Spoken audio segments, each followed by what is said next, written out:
మీరు అక్రమంగా పెడుతున్నటువంటి కేసులకి, నా మీద పెడుతున్నటువంటి కేసులకి కృంగిపోయి ఆయన చనిపోవడం జరిగింది. మేము ఎక్కడ కూడా మీకులాగా నీచాతి నీచంగా మాట్లాడాం. ఆయన పట్టుకుని నువ్వు ఎన్ని మాట్లాడినావో నాకు తెలుసు. కష్టపడి ఆయన కూడా చిన్నప్పటి నుంచి కష్టపడి మాతో పాటు మేము అందరం కలిసి కష్టపడి పైకి వచ్చిన వాళ్ళం. ఆకలి బాధలు తెలిసిన వాళ్ళం. అర్ధరాత్రి నిద్ర లేకుండా పనిచేయించి వ్యవస్థలు నడిపిన వాళ్ళం. నువ్వు మా గురించి మాట్లాడతావా?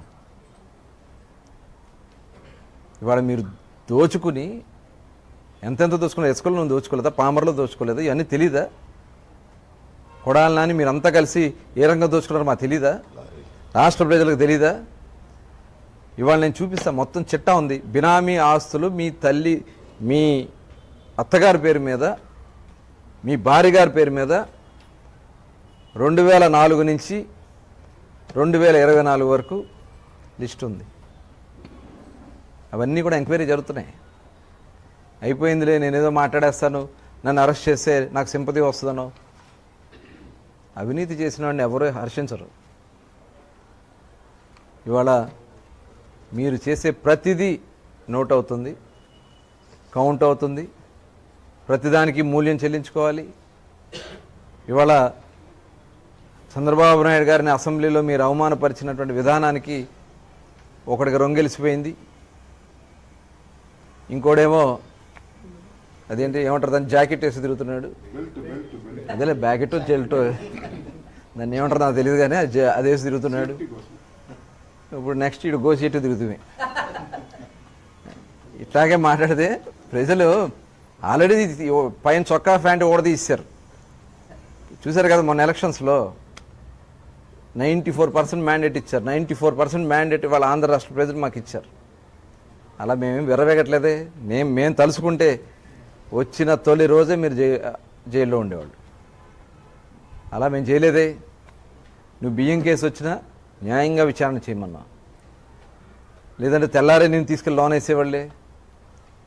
ఇళ్ల పట్టాలది లేదా, ఇవన్నీ మేమేమి వాంటెడ్గా మేము చేసినవి కాదు కదా, నువ్వు చేసిన తప్పిదాలే.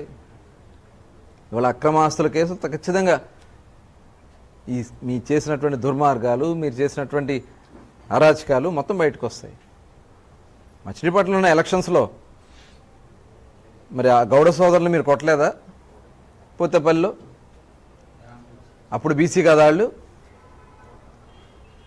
సుల్తానగర్లో బ్యానర్ చింపేసి వాళ్ళ మీద అక్రమ కేసులు పెట్టించింది వాళ్ళు బీసీలు కాదా?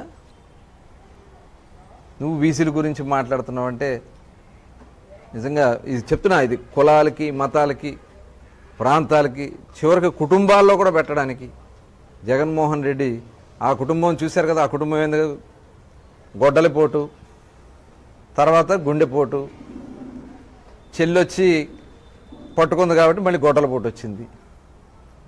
ఆ గొడ్డలపోటు అరెస్ట్ కాకుండా చూసుకున్నాడు. ఆ సంస్కృతి, ఆ విష సంస్కృతి, వాళ్ళ యొక్క విధానాలు ఇవాళ ప్రజలందరూ కూడా గమనిస్తూ ఉన్నారు. జగన్మోహన్ రెడ్డి ఆలోచన విధానమే ఇవాళ మన ఈ రాష్ట్రానికి పట్టినటువంటి ఒక దరిద్రం అని చెప్పొచ్చు. డెఫినెట్గా మేము ప్రజల పక్షాన ఉంటాం. ప్రతి దానికి మేము జవాబుదారీగా ఉంటాం.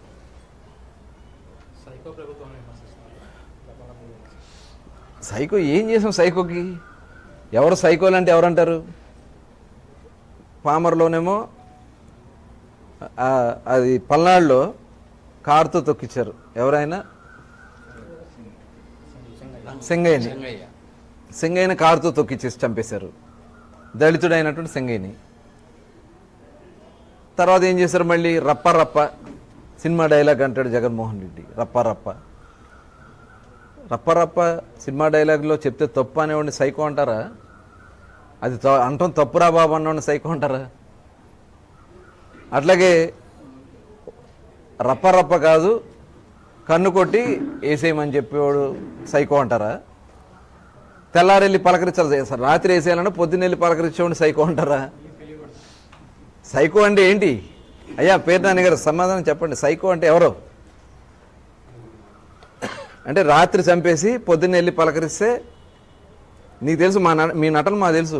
మీ నటన పొద్దున్న వెళ్ళి ఆ శ్మశానంలో పడుకోవటాలు అన్నీ మాకు తెలుసు. మీరు చేసినటువంటి రప్పరప్పలు అన్నీ తెలుసు అందరికి.